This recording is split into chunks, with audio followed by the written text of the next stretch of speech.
एक लड़की सिर्फ एक प्रार्थना करके बारिश को रोक सकती थी, लेकिन उसे नहीं पता था कि उसकी ये शक्ति एक दिन उसे इस दुनिया से गायब कर देगी। और यही से कहानी शुरू होती है।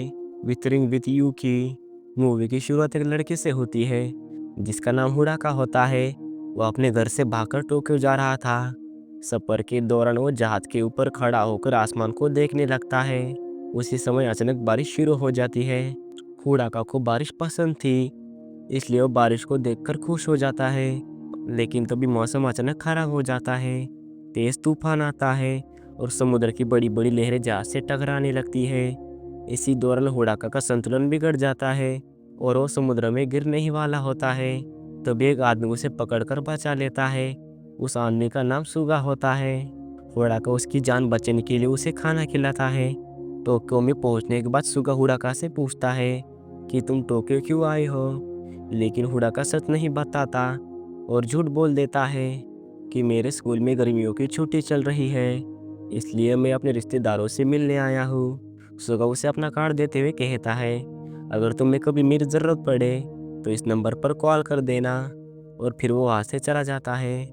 टोक्यो में आने के बाद हुडाका एक सस्ते कमरे में रहने लगता है और नौकरी ढूंढने लगता है, लेकिन वो नाबालिग होने की वजह से कोई भी उसे काम नहीं देता। अब धीरे धीरे उसके पास के भी पैसे ख़त्म होने लगते हैं।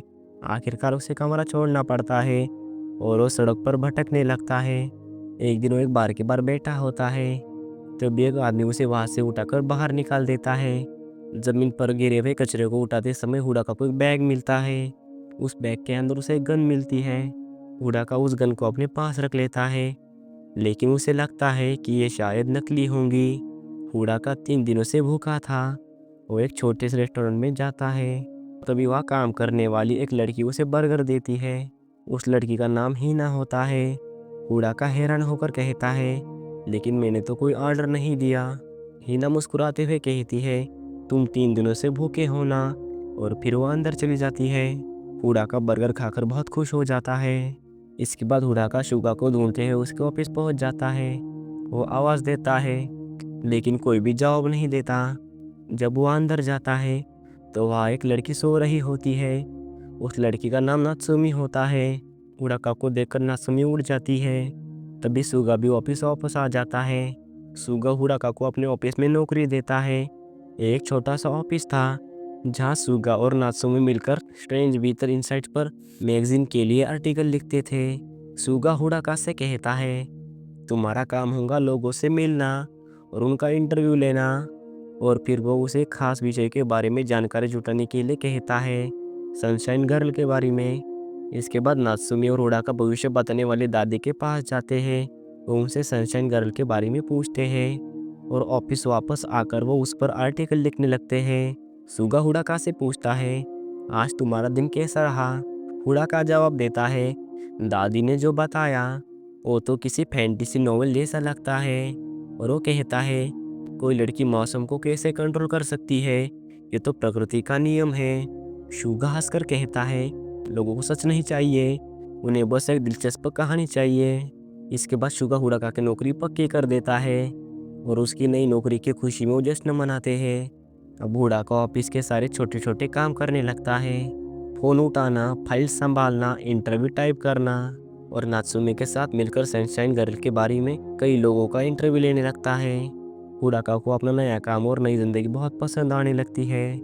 एक दिन हुडाका बाहर बैठकर बिल्ली को खाना खिला रहा था, तभी उसकी नज़र हिना पर पड़ती है। वो देखता है कि हिना 2 अजनबी आदमियों के साथ कहीं जा रही है।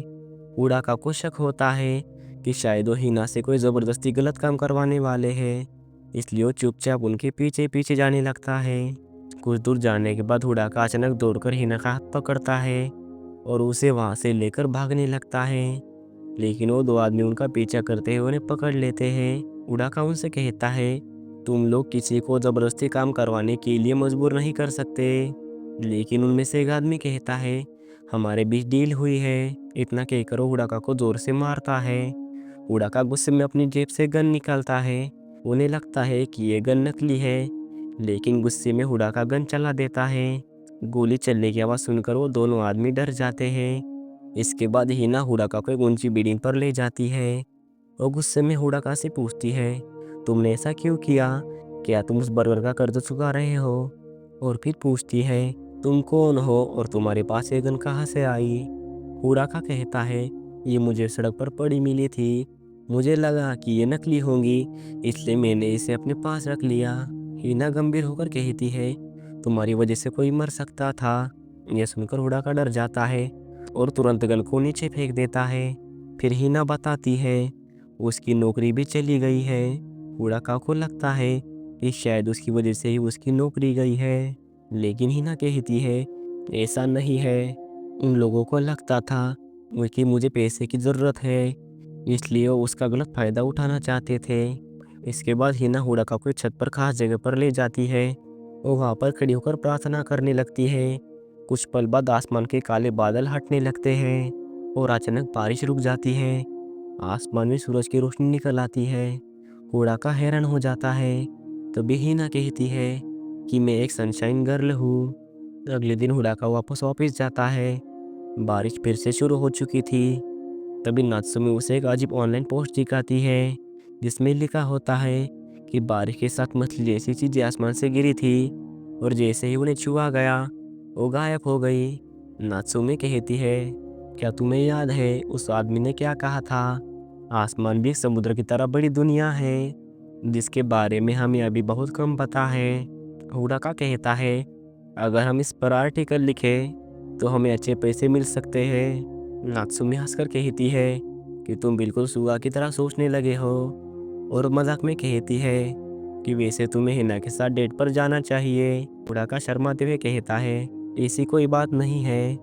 इसके बाद हुडाका हिना के घर जाता है। वह हिना अपने छोटे भाई नागी के साथ रहती थी। हिना के भी माता पिता नहीं थे। दोनों साथ बैठकर डिनर करते हैं। तभी नागी घर वापस आता है। हिना कहती है, तुम घर से भागकर क्यों आए हो? हुडाका कहता है, मुझे अपने घर में घुटन महसूस होती थी। फिर हुडाका एक आइडिया देता है। वो कहता है, तुम सनशाइन गर्ल हो, तुम प्रार्थना करके बारिश को रोक सकती हो और तुम्हें पैसों की ज़रूरत है, तो क्यों ना हम इस पावर का इस्तेमाल करके लोगों की मदद करें और बदले में पैसे कमाएं। हिना को यह आइडिया अच्छा लगता है। फिर दोनों मिलकर एक छोटी सी वेबसाइट बनाते हैं जहां लोग अपनी रिक्वेस्ट भेज सकते हैं, जैसे शादी के दिन बारिश को रोकना, किसी इवेंट के लिए साफ आसमान चाहिए, मार्केट या त्योहार के लिए सनशाइन। जल्दी उन्हें पहला काम मिल जाता है। एक आदमी चाहता था कि अगले दिन आसमान साफ रहे ताकि वो स्ट्रीट मार्केट लगा सके। हिना प्रार्थना करती है और सच में बारिश रुक जाती है। आसमान साफ हो जाता है। वो आदमी बहुत खुश होता है और उन्हें 20,000 येन देता है। वो तीनों बहुत खुश हो जाते हैं। अब धीरे धीरे उनकी वेबसाइट पर बहुत सारे रिक्वेस्ट आने लगती है। हिना लोगों के लिए बारिश रोककर सनशाइन लाने लगती है। लोग खुश होकर उन्हें पैसे देने लगते हैं और इसी तरह उनका सनशाइन गर्ल बिजनेस धीरे धीरे बढ़ने लगता है। धीरे धीरे सनशाइन गर्ल का नाम बहुत अच्छा चलने लगता है। लोग हिना की वजह से अपने खास दिनों पर साफ आसमान देख पाते हैं। एक दिन अपना काम खत्म करने के बाद हिना मुस्कुराते हुए कहती है, मुझे इस काम से प्यार हो गया है। सनशाइन गर्ल बनकर लोगों की मदद करना मुझे अच्छा लगता है और यह सब तुम्हारी वजह से हुआ है। इसके लिए धन्यवाद। हुडाका यह सुनकर खुश हो जाता है। दूसरी तरफ शुगा नात्सुमी के साथ मिलकर सनशाइन गर्ल के बारे में इंटरव्यू लेने के लिए निकलते हैं। रास्ते में शुगा पूछता है कि हुडाका कहाँ है। नात्सुमी जवाब देती है, वो आजकल अपने दूसरे काम में व्यस्त रहता है।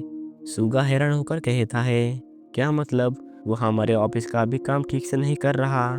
नात्सुमी हंसकर कहती है, तुम्हें वो अपने जैसा लगता है, इसलिए तुमने उसकी मदद की थी, है ना? फिर वो पूछती है, वैसे तुम उसे हर महीने की कितनी सैलरी देते हो? सुगा जवाब देता है, मैं उसे 3,000 येन देता हूँ। ये सुनकर नात्सुमी को बुरा लगता है। वो कहती है, तुम एक बच्चे के साथ ऐसा कैसे कर सकते हो? लेकिन सुगा कहता है, उसे हमारे साथ रहने की जगह मिल रही है, हम उसे खाना देते हैं, उसका फ़ोन बिल भरते हैं, और उसे क्या चाहिए? नात्सुमी कहती है, शायद इसी वजह से वो दूसरा काम कर रहा है। उधर हुडाका और हिना अपना आखिरी काम करने जाते हैं, क्योंकि अब सनशाइन गर्ल के बारे में बहुत लोगों को पता चल चुका था। एक बुजुर्ग दादी अपने पति की पहली बरसी के लिए आसमान साफ करवाना चाहती थी, इसलिए वो हिना को बुलाती है। हिना धीरे से कहती है, मेरे माँ को भी गुजरे हुए 1 साल हो चुका है। दादी उसे भी अपने पति के साथ श्रद्धांजलि देने के लिए प्रार्थना करने को कहती है। हुडाका उत्सुक होकर पूछता है, आत्माएं कहाँ से आती है? तादी आसमान की तरफ देखते हुए कहती है, ऊपर स्वर्ग से। आसमान में हमेशा एक अलग दुनिया रही है जो हमें दिखाई नहीं देती। दूसरी तरफ सुगा और नात्सुमी एक बुजुर्ग व्यक्ति से मिलने जाते हैं। वो बुजुर्ग बताते हैं, हम इंसान धरती और ब्रह्मांड के बीच झूल रहे हैं। पुराने समय में लोग ये सब जानते थे। अदृश्य डोर इंसानों को आसमान से जोड़ती है और वो डोर होती है विथरमाइडन, यानी मौसम की देवी। ऐसी लड़की जिसके पास खास शक्ति होती है जो इंसान की इच्छाओं को आसमान तक पहुंचाती है।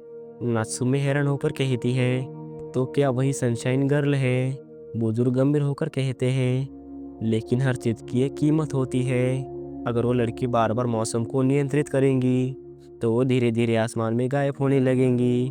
अब इसी बीच पुलिस को पता चलता है कि एक खतरनाक आपराधिक गन किसी लड़के के पास है और वो लड़का और कोई नहीं, हुडाका है। अब पुलिस उसे ढूंढना शुरू करती है, लेकिन हुडाका को अभी तक ये नहीं पता था कि हीना की शक्ति की एक बहुत बड़ी कीमत थी। अगर वो मौसम को बार बार बदल रही है और उधर पुलिस भी हुडाका को ढूंढ रही थी। आखिर क्या होगा जब ये सच सामने आएगा? ये सब हम जानेंगे पार्ट 2 में।